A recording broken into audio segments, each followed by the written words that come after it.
இன்று கிருஷ்ண ஜெயந்தி, கோகுலாஷ்டமி. இன்று கிருஷ்ணர் பாடல் ஒன்றை பார்ப்போம்.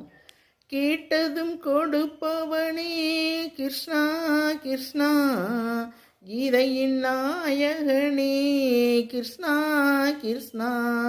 கேட்டதும் கொடுப்பவனே கிருஷ்ணா கிருஷ்ணா, கீதையின் நாயகனே கிருஷ்ணா கிருஷ்ணா. ஏற்றிய தீபத்திலே கிருஷ்ணா கிருஷ்ணா, ஏழைகள் மனதை வைத்தோம் கிருஷ்ணா கிருஷ்ணா. ஏற்றிய தீபத்திலே கிருஷ்ணா கிருஷ்ணா, ஏழைகள் மனதை வைத்தோம் கிருஷ்ணா கிருஷ்ணா. சாற்றிய மாலையிலே